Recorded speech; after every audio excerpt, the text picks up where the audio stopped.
Here's what I've been reading recently.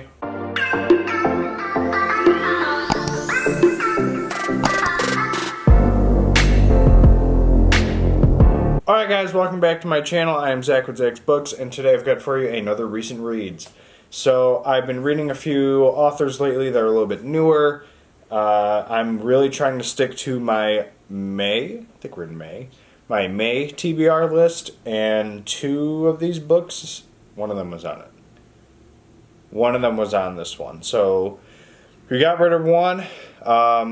There is another one that is going to be in this video that unfortunately I'm going to DNF for the time being. Just not really getting into it at the moment, and I will mention that one last. So any of these books that intrigue you that I talk about, we'll have linked down below. Don't forget to check them out. Also, don't forget to check out the podcast. Every Monday we upload a video, or well, a podcast episode. Check them out. Also linked down below. Also our Instagrams and Goodreads. Everything linked down below. Just look down below. A lot of stuff's down there. A lot of cool things. Don't forget to like, comment, and subscribe, and let's get to some books. Alright, first book is The Neighbors by Anya Alborn. I read this one, first out of this list. I gave it 4 stars.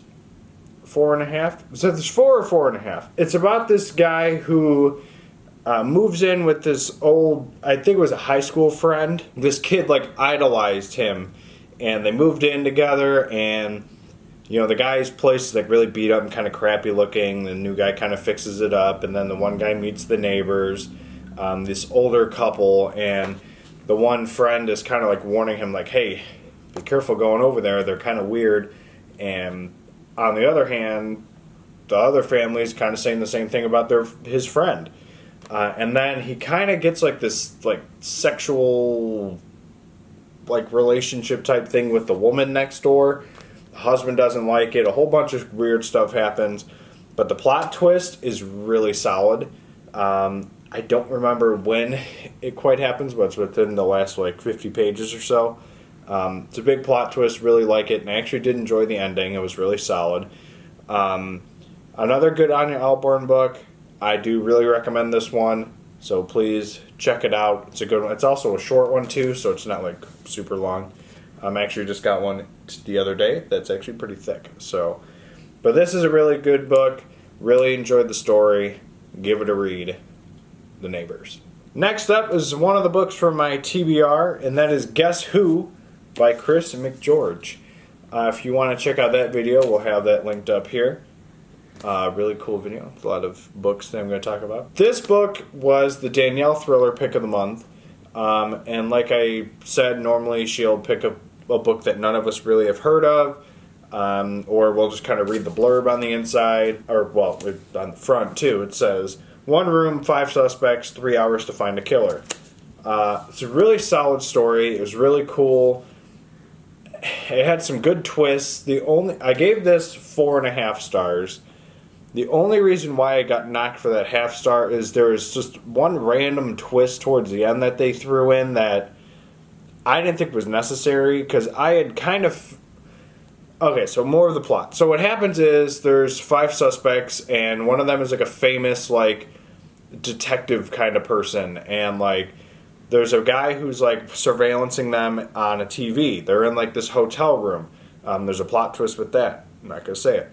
And he's wearing a horse mask, and he's yeah, everybody knows you, and this and that. Everyone in the room, there's a couple of people in the room who think he's he's a fraud. There's 2 guys in there that always are you're fake. You can't actually figure out murders. Everything you do on TV is rigged and faked. And you kind of take some jumps back into his past, where him and his old childhood friend actually try and figure out a murder that took place with one of their teachers. The teacher had hung himself. However, one of them suspects some foul play. It's kind of I don't think he actually killed himself. I think there's more to it. You find out the truth about what happened, and it traumatizes one of the kids, and the other kid goes on to be this really big successful detective kind of person. That's the person who's in the room. Big plot twist happens, which you kind of predict, at least I did, at some point within the last 100 pages or so.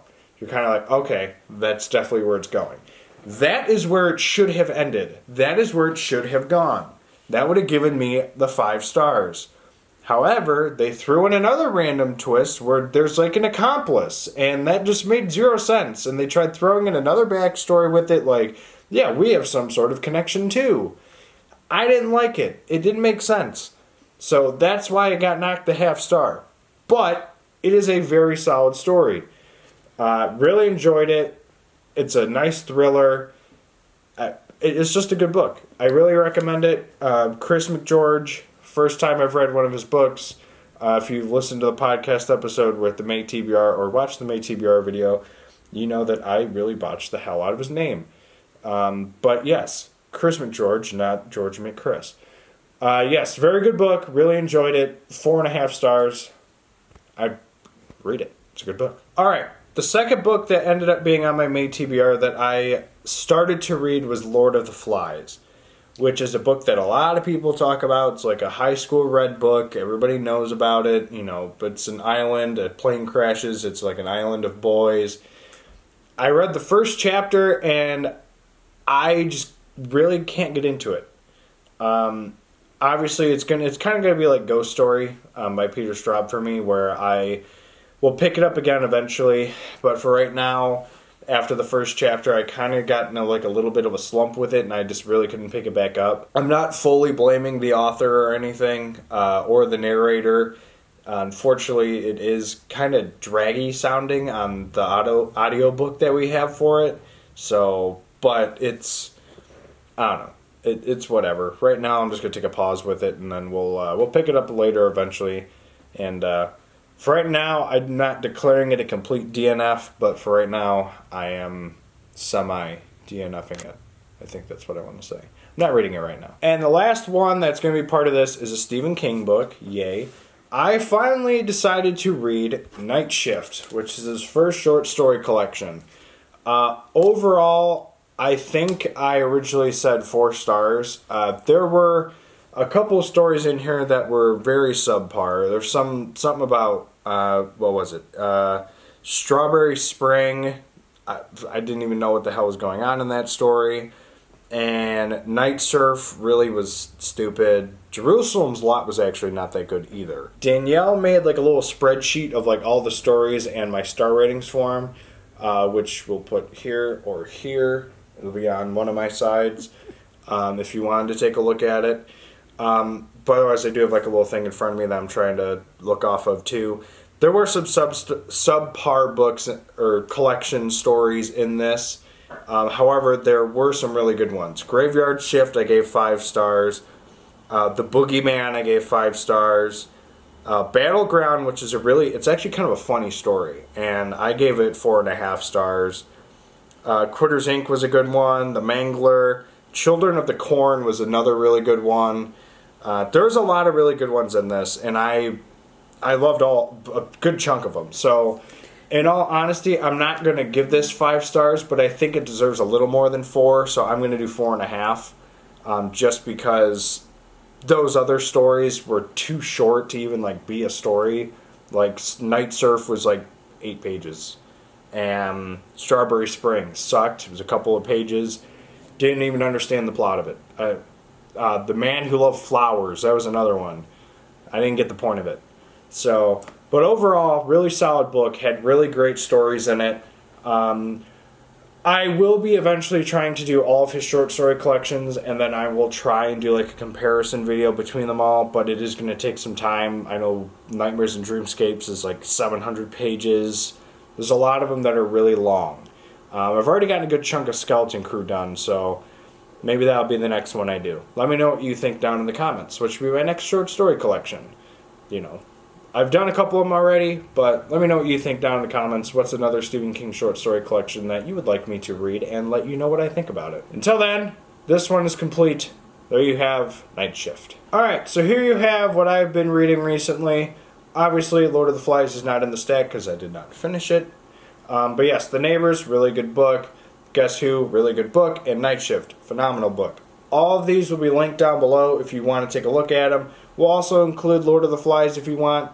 A lot of people have Lord of the Flies, so it's up to you. But if you want to check it out, they'll be down there too. Don't forget to like, comment, subscribe. What have you been reading recently? Let me know down in the comments. And again, question, what's the next short story collection of Stephen King you think I should tackle next? What's the next one I should do? Let me know in the comments down below. Otherwise, we will see you guys in the next video. Have a good one. Later.